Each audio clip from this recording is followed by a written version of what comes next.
Hello, everybody, and thank you for tuning in to the Liberty Report. With us today is Daniel McAdams, our co-host. Daniel, good to see you. Happy Monday, Dr. Paul. How are you? Very well, thank you. Ready and raring to go. A new week, more crises. Well, we're always thought there was some responsibility on our part to do our best to head off wars. Yeah. We spent a few hours, a few days, a few speeches doing that during the first decade of this century. I don't think we stopped any, but heck, that one that we tried to stop, it was so bad that we had an anniversary after 10 years and we were stating the same thing. When are we going there? If we don't stop, we're going to be here another 10 years. So after 20 years, they finally got tired of it all. You know, it's Afghanistan. Just think that how ridiculous that is. What was it for?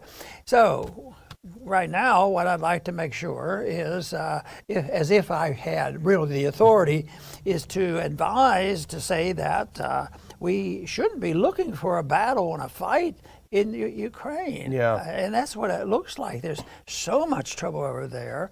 And of course, Ukraine's been in the headlines, for a while. We've always had our finger in the pot there, but we certainly got involved in 2014. Yeah. And that was during the age of all these positive revolutions and democracy breaking out, and everything was going to be wonderful. So they had an elected leader, and it was under these today's circumstances, it was about as authentic as you can get. Yeah. But there was one very bad mistake they made. The leader, Yanukovych, actually, had an open mind about Russia.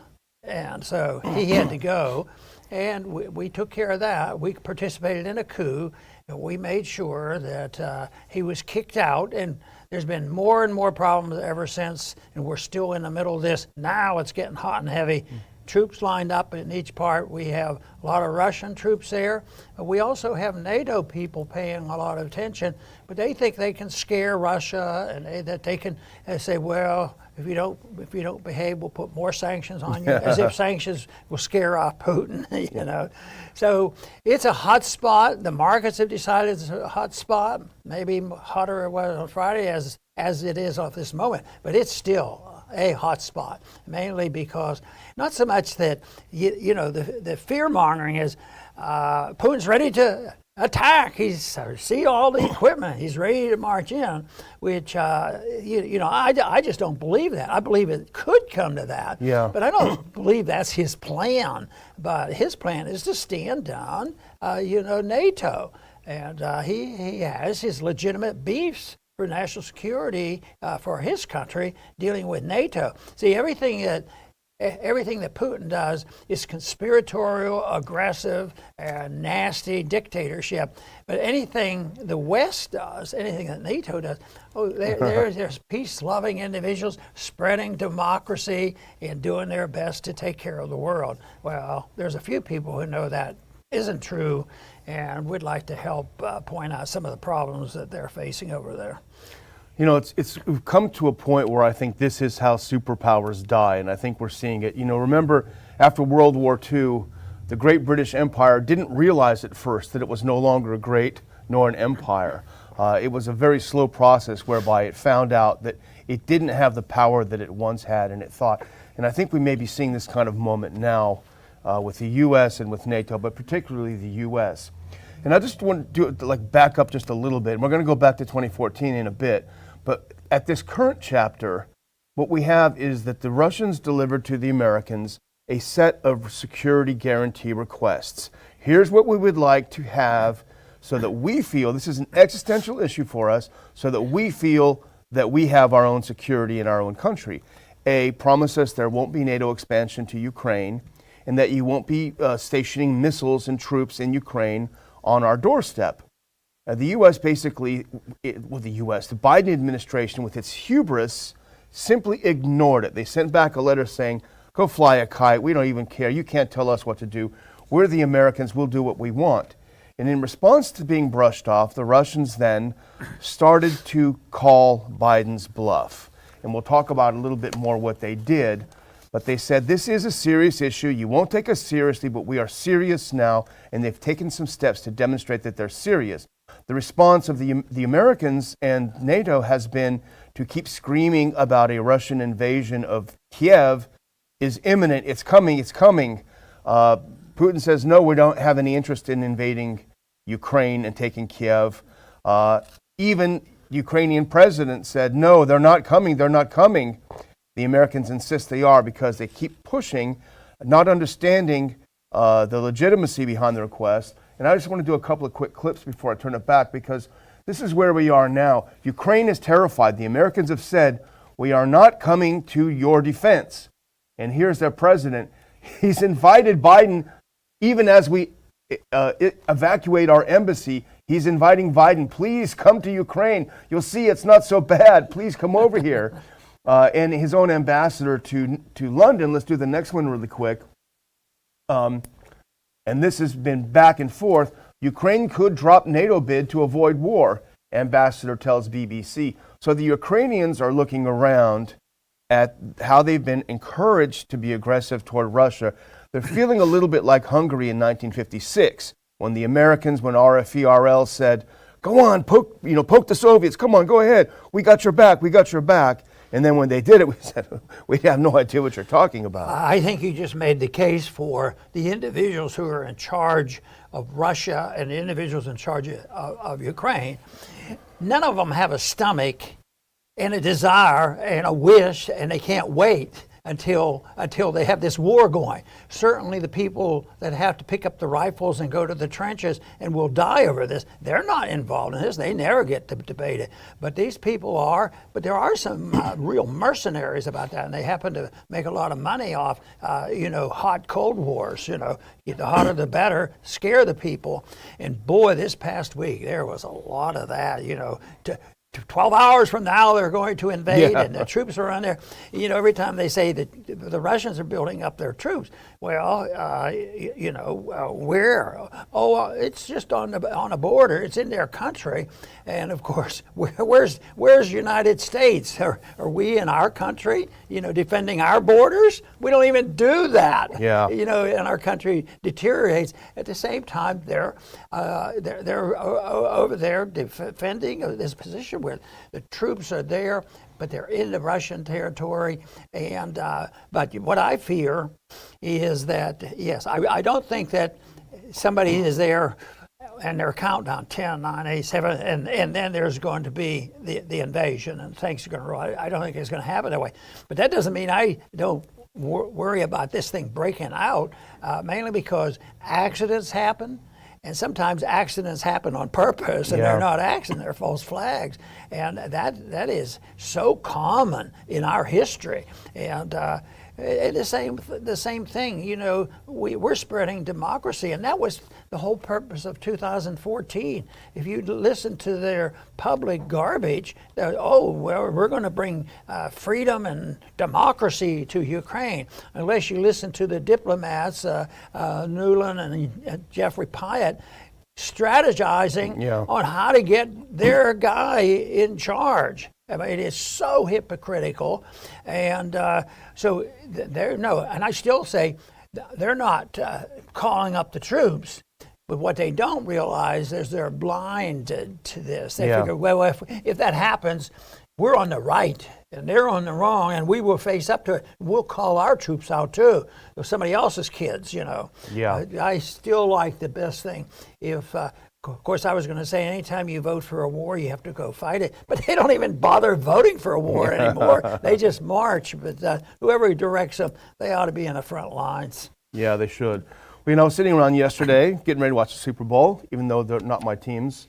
But then I got an email from our old friend, Colonel McGregor. And I feel I can reveal this because he did go on Sky News and basically make the same points that he made to me earlier in an email. And we don't usually link to things, but I'll link to this interview in the notes for today's show. But a couple of points that he made I think are worth viewing. And now our position all along has been that Russia is not about to invade Kiev, because the last thing it wants is to inherit this nightmare of Ukraine, which has corruption, which is the economy is a disaster and deeply, deeply divided. But the colonel points out he believes that Russian action may be inevitable because and here are a couple of points that he's made. First of all, Russia has all of its forces in place. He says it has an integrated air defense system from the Gulf of Finland to the Black Sea. That means it can deny anything from those two spaces. It can strike at any target within Western Europe at present. They have been building up their troops. They have put measures in place in case of any inevitability. He also made the point that the U.S. president said that the U.S. would not intervene, and he said that's because we are not in a position to fight a war in Eastern Europe. We don't have the troops, we don't have anything in place, and the Russians do right now, and the Europeans now realize this. He points out that Putin has called Biden's bluff. He says the U.S. cannot be drawn into a war in East Europe because they know now they cannot win. And apparently there are some military briefings going on to the Biden administration to demonstrate that, and that chilled the administration deeply. And the other point that McGregor makes, and he makes it in the interview, is the Europeans now must understand what Trump was trying to tell the Europeans for 4 years. The U.S. cannot be your first responder. We are incapable of being your first responder. You're going to have to deal with the situation yourself. And this is actually good news, he said at the end of this crisis, he expects NATO to start breaking up because the bluffs have been called. They've shown themselves to be a paper tiger, and there's not much at all they can do right now about it. Maybe we should have a burial ceremony when NATO goes, and we will invite the deceased Robert Taft, who said, don't even think of it, don't set it up. It'll lead to problems for us. Exactly. But you know, the one thing that is not in the news right now, although it's in the financial news, and that's the price of oil. Yeah. The price of oil is going up, and I keep thinking of a friend I've had for a long time who 20, 30 years ago said, oil will go to $100 a barrel when it was $5. It's pretty close to $100. But the oil thing, what we're doing here is really crazy. You know, we have a president and a Congress that's willing to go along and just shutter the oil. And even a lot of that was not all developed under perfect libertarian standards. Yeah. But they have oil, and we were producing, and we were, you know, temporarily self-sufficient, so to speak. And this now has all switched. We threaten, even though less so right now, about making sure that there will never be a pipeline from Russia to Germany. Yeah. So I think Germany, you know, sort of in the area of NATO and Eastern Europe, you know, and here Russia's over there, and the argument goes by many, including myself, that, you know, if you trade with people, you're less likely to fight with people. And what we're doing, even though they're not talked about it, that is a big issue, and that's why the prediction of $100 barrel is just around the corner, and probably as soon as it hits 100, somebody's going to predict at the rate we're going, it's going to be $200 a barrel. So this whole thing of sanctions, what they do, and economic intervention makes no sense whatsoever, always backed up by a gun and a threat and confiscation of money and finances that we do now. We're still, after that 20-year war in Afghanistan, they're still fighting over the finances that we stole from Afghanistan. So that exists, but it's very appealing to the patriotic zeal of many Americans. Yeah. Well, you know, the issue, I mean, you think Biden's unpopular now, wait till we have $200 oil. Careful what you do. But let's put up this next clip, because this, just to show you, this is the Colonel on Sky News, and I will put a link. But you know, you wrote in your column this week, we've talked about it a long time, that everything here is traced back to the 2014 coup. And that is a fact. We would not be having this issue if the U.S. government under Obama didn't think that, hey, let's go in and change their government and put someone in that we like. And we know that's a fact because we've seen them do it. And in fact, if we can put on that next clip in a minute here, we can actually see them in the street. Go ahead. There we go. There's Victoria Nuland. She was then the Assistant Secretary of State. She's now the Undersecretary of State. She got a promotion because she destroyed Ukraine. There's Jeffrey Pyatt right next to her.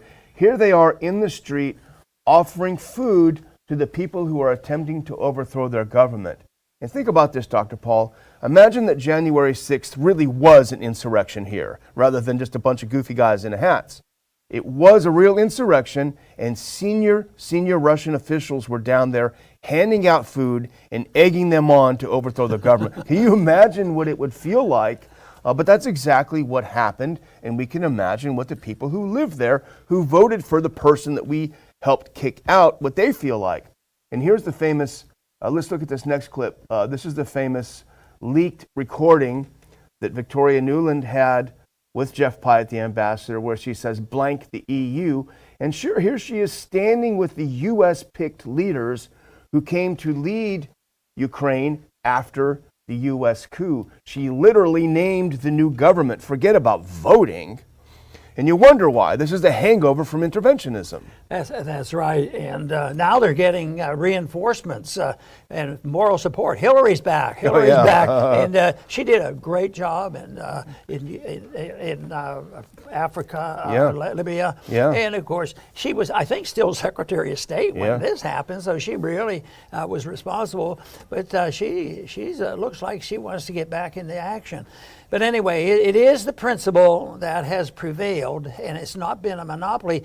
If you look strictly at United States foreign policy and the foreign policy of Russia, and since the Soviet system collapsed, which country is the most interventionist? Which country has been willing to get involved in internal affairs of other nations? This whole thing, about the insurrection, the terrible things the Republicans are doing, and Trump, my goodness, just think of what our government has done when it comes to coups. We should be the experts on coups. But, since it's a wicked thing to do, to believe that we own the world means that it's not going to work well. And that division that you talked about on a country, it will fade. When you were mentioning the fact that, the empire may be breaking apart. And I got to thinking, there was a great empire once called the Roman Empire.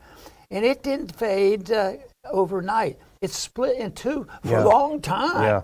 But it lost its grandeur, and but maybe things move faster now with all the technology and all the electronics and all kinds of strategies for war. Maybe things will move much quicker, and it's going to get murkier too, because of course, even though we have no evidence that COVID was a direct act of war, people are implying, China did this, and they never say what they're thinking. They're doing that to, just destroy any relationship with China that we can. Because some people who say that they don't like Russia, boy, they say, but we really hate China.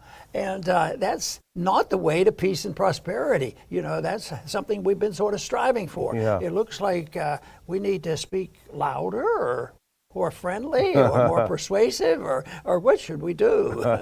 It's a good question. I don't know. But, the response always is when we say this, oh, why are you taking Russia's side in this? Oh, look, how dare you take their side? And I don't think we're going to really have progress until we find a way to convince people that we're taking America's side, because why on earth would we expend untold billions or trillions of dollars, untold millions of lives, and as you wrote today, on depending how Ukraine's border looks, on what it should look like. It's changed over the years, as you've said. Why is that worth our completely bankrupting ourselves and making us vulnerable to a nuclear attack? No, it's pro-America to say this is not any of our business. And the colonel, the point that he made in the interview is Putin's request wasn't that unreasonable. I don't want Ukraine in NATO because I don't want missiles that can hit Moscow in 2 minutes or what have you. And I don't want a bunch of missiles put on our border, as we would feel the same way. So his point is that it would actually be pro-American. We would agree to just agree. That sounds like a reasonable deal. Okay, you got it. Now let's work toward improving relations, as Trump, to his credit, did for 4 years. What's so bad about getting along with Russia? That's how he got elected. And then, of course, he backtracked from it by hiring people that didn't agree with him. We've had a lot of wars since the revolution, and we haven't been a nation of peace, but everybody's of course, for patriotic reasons and determination that all those wars were good wars. But some who are more objective about non-intervention said, about the only war out of all those things we fought, and if you name big and little wars, there's dozens, if not hundreds, of skirmishes that we've been fighting. But it was considered by the non-interventionists of that very well respected, said that the only war where the people actually ended up with more liberty was the Revolutionary War. So when you talk about what's the benefit of this to the American people, well, look at history. It's never been a benefit. It's sort of like people were compliant and the government wanted to help us and protect us against COVID and the Russians. So just go along because government's there to protect us, which is the fallacy because governments have been incapable of it. They say, oh no, this is a big issue, so they will take care of us. And here, what happened on the COVID war? How much freedom has been lost and continues to be lost and spreading, and we may get a chance to mention about how is it doing in Canada these days. Yeah. So the war issue is so destructive to the innocent people who have to pay. It's sort of like the inflation thing.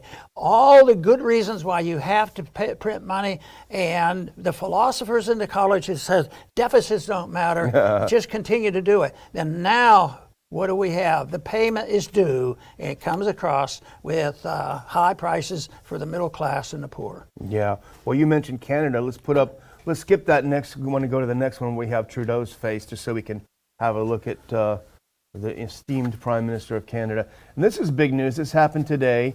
Trudeau plans on invoking the Emergencies Act in response to protests.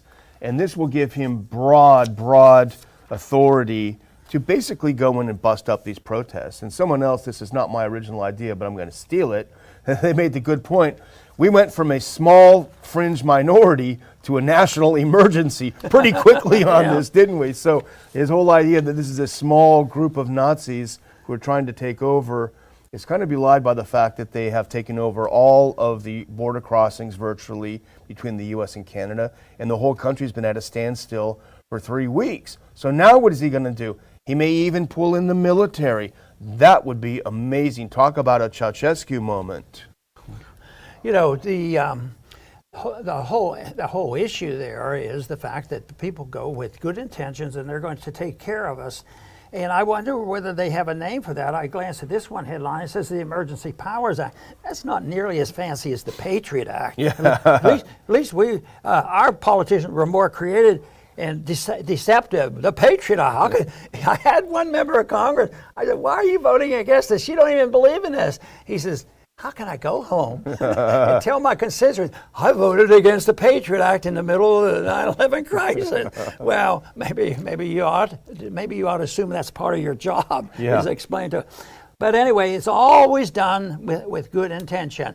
All these things, this makes me ill when I think of the people who died and have been, crippled from going over to the Middle East, because there's been thousands. And every time anybody has an opportunity, especially the ones who have a sense of guilt, I want to thank you for your service. Thank you for your service, because we needed you there to defend our Constitution, fighting this unconstitutional war. What we want you to do is to provide peace. Yeah, 20-year war in Afghanistan, providing peace. So it's based on a lot of lies, and there's just no reason for the American people shouldn't wake up and say, what are we doing over there? Matter of fact, some of the polls, nobody know even really, how many people really know where Ukraine is? Yeah. And if you ask the question right now, it's very favorable. Do you think you should send your kids over to fight a war in Ukraine?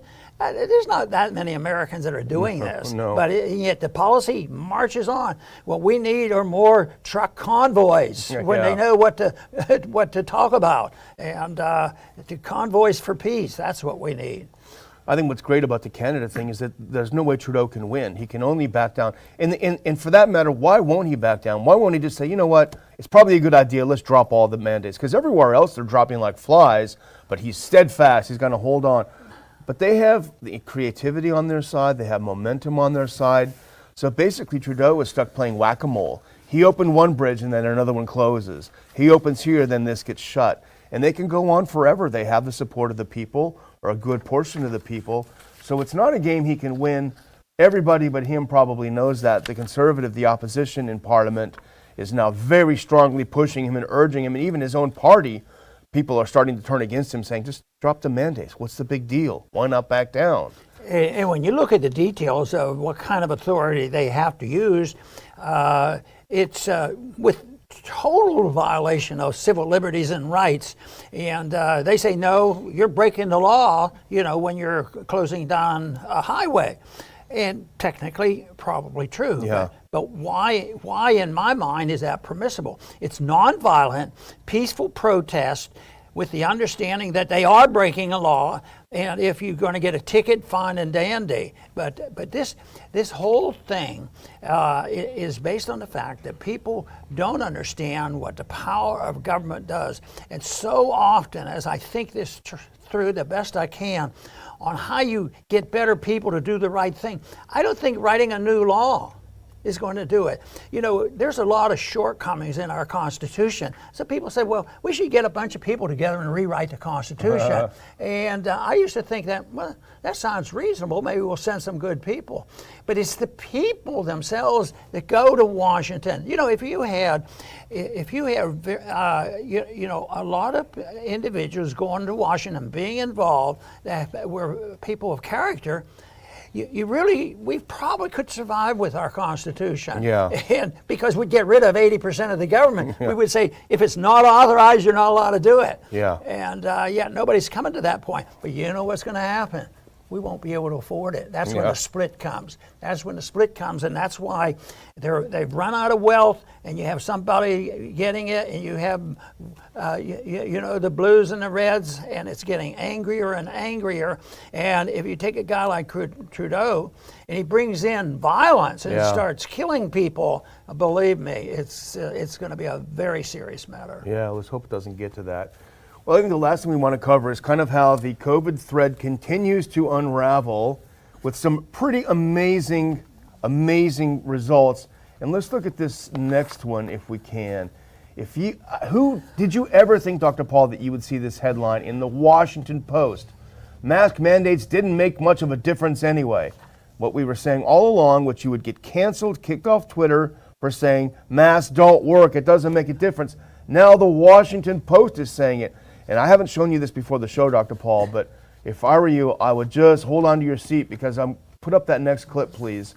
This is from the CDC. Things that you never would have seen weeks ago.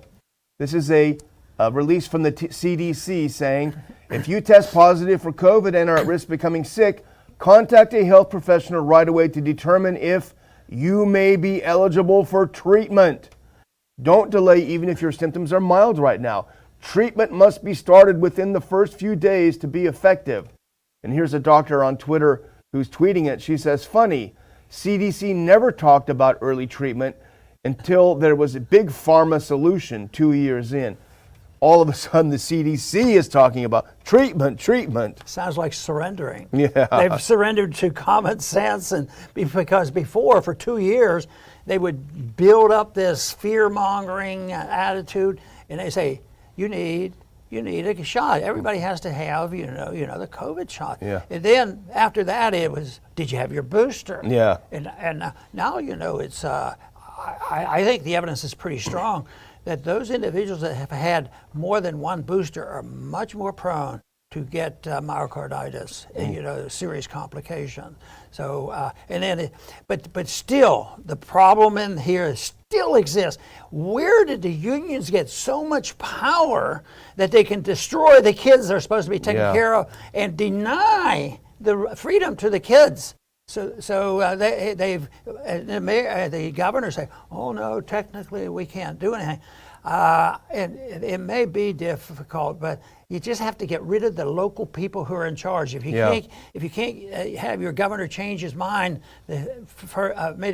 you got to get to the school boards and you got to change the rules and call attention to it, because that's been working, but it still exists out there, and a lot of people are just saying, it's so dangerous. But the unions have contributed a lot of harm, and I'm usually go out of my way to be sympathetic for the right of organizing and defending their position. Yeah. But when their position is so harmful and breaking other laws of decency, then I think people have every right to stand up and you take a position which is civil disobedience, and realizing what kind of odds are that you might have to suffer. Yeah. Well, I have a couple more Pfizer headlines before we end, because again, it's unraveling. Let's look at the next one. This happened over the weekend. Pfizer drops India vaccine application after regulator seeks local trial. The Indian said, "Okay, you want to sell your vax here? We need to have a trial. We need to try and make sure it's okay, make sure it's safe." Pfizer says, "No, never mind. We'll go somewhere else." And that's interesting. And then here's the next one. This is big news. And that last one was, this is a Reuters piece. This is from Axios. Pfizer postpones FDA request for COVID vaccine for kids under 5. That is big news, bigger than people think, because this juggernaut was moving ahead at full steam, and now all of a sudden someone has hit the brakes big time. And here's a little bit of something digging into the article. Let's go to the next one if we can. And this is from Axios. Pfizer asked the FDA to authorize the vax for children 6 months to 4 years old earlier this month. At the time, Pfizer said its vax would be available for kids in that age group as a 2-dose regimen. However, data showed that 2 doses did not produce sufficient immune response in children aged 2 years old to 4 years old. Between the lines, this is Axios. The decision by regulators on the vaccine for children under 5 was highly awaited, but considered to be controversial, due to ongoing questions about its effectiveness. This is very good. And it's sort of sad it took so long, because India has been better than some other countries, because they have been abused so much by the internationalists, the Bill Gates crowd going over there, and his name is not a very popular name in India. No, this is very good. What's happening? Truth is becoming known, but it's not easy. Because those in charge find that truth is unwelcome in an authoritarian society, because that's what we depend on. How can we keep the people, how can we take care of them and keep them calm and they're not fighting? We have to tell lies, the noble lie. Yep. It's our duty to just improve our ability to tell lies. Yeah. Well, I'm going to close, Dr. Paul, but I'm going to close with a video. And it's a video that was retweeted by Thomas Massey, so we get to enjoy a little bit of morning Massey. I want to play. We don't have to play all the video. I said play it all. Just play some of it, because you can see this is from the Super Bowl, Dr. Paul, and this is all of the celebrities that have come. This is someone recorded, obviously, from their TV. But just take a look. He said, "Unmask all the kids now. Never do it again." See, technically, this is illegal in LA for them to be gathering like this without their mask on.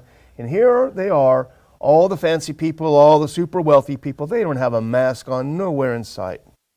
Well, the leader, Pelosi. Yeah, that's right. She's the leader. Yeah. One thing is they're not hypocrites, and oh boy. Well, that is the big problem. Hypocrisy is the opposite of truth. Yeah. Hypocrisy is a polite way of saying, I can say anything I want, anytime I want, and I have power and I can get away with it. Yeah. Well, until it gets so bad that the people rebel, and that's why neat things are happening, in Canada and elsewhere. But I do want to thank our viewers once again for tuning in, because I really do believe that things have changed for the better, even though we keep pointing out some of the problems that we have, and they're going to exist, and they will exist for a long time. But there's at times a point of surrender. And I made that one point where what they're doing now is almost like they are surrendering. They're throwing in the towel, and they've decided politics, numbers are out there. So there's a Democratic vote out there, and it's called resistance, parading, convoys. And of course, the main thing that we advocate is to resist without violence, because they're the ones who have a lot more ability to convey violence, and besides, it is the nonviolent approach that I believe is the best way to go. That is a rule that we try to follow very closely here at the Campaign for Liberty. We want you to tune in to the campaign, to come in to the Liberty Report soon.